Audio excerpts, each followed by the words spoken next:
അജ്ഞാതർ ഇങ്ങനെ തുടങ്ങിയാൽ തീവ്രവാദികൾ ഭീകരവാദികൾ എന്ത് ചെയ്യും? കാണുന്നിടത്തിട്ട് ഏത് രാജ്യത്തിന്റെ അതിർത്തിക്കകത്താണ് എന്ന് നോക്കാതെ വെടിവെച്ചിടുകയാണ് അജ്ഞാതർ. പ്രത്യേകിച്ചും ഇന്ത്യ തിരയുന്ന തീവ്രവാദികളെ. അജ്ഞാതർ ഇങ്ങനെ പോയാൽ ഭീകരവാദികളുടെ വേരറ്റ് പോവുകയുള്ളൂ എന്ന് വിലപിക്കുന്നവരുമുണ്ട്. മറ്റു രാജ്യങ്ങളിൽ കയറി ഇതുപോലുള്ള പ്രവർത്തികൾ ചെയ്യുന്നത് നമ്മുടെ രാജ്യത്തിന്റെ ഭാവി അല്ലെങ്കിൽ അഭിമാനം ഇല്ലാതാക്കും എന്ന് വിലപിക്കുന്ന ആൾക്കാരുമുണ്ട് സോഷ്യൽ മീഡിയയിൽ. എന്തായാലും ഇന്ത്യ തിരയുന്ന ഭീകരൻ ഹംസ ബുർഹാനെ പാകധീന കാശ്മീരിലെ തന്റെ ഓഫീസിനകത്തിരിക്കുമ്പോൾ അജ്ഞാതർ വെടിവെച്ചു കൊന്നു. തുരുതുര വെടിയുതിർക്കുകയായിരുന്നു.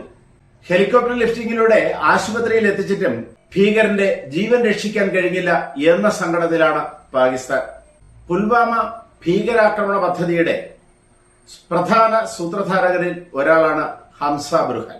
2019 40ഓളം സൈനികരാണ് അന്ന് ഇന്ത്യക്ക് നഷ്ടപ്പെട്ടത് പുൽവാമ ഭീകരാക്രമണ പദ്ധതിയിൽ.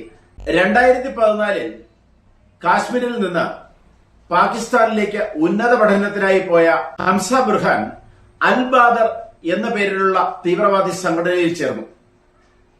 ചെറിയ ചെറിയ ആക്രമണങ്ങളിലൂടെ വളരെ പെട്ടെന്ന് തന്നെ സംഘടനയുടെ കമാൻഡർ പദവിയിലെത്തി. കാശ്മീരിലേക്ക് തിരിച്ചെത്തിയ ഹംസ ബുർഹാൻ യുവാക്കളെ തീവ്രവാദി സംഘടനയിലേക്ക് ആകർഷിക്കുകയായിരുന്നു. തുടർന്ന് കാശ്മീരിൽ ധാരാളം ഭീകരാക്രമണ പദ്ധതികൾക്ക് ഇയാൾ നേതൃത്വം നൽകി ഗൂഢാലോചനയിൽ പങ്കുചേർന്നു. തുടർന്നാണ് പുൽവാമ ആക്രമണം ഉണ്ടായത്. സ്ഫോടക വസ്തുക്കൾ നിറച്ച ട്രക്ക് വാഹനവ്യൂഹത്തിന് നേരെ CRPF വാഹനവ്യൂഹത്തിന് നേരെ ഓടിച്ചു കയറ്റുകയായിരുന്നു.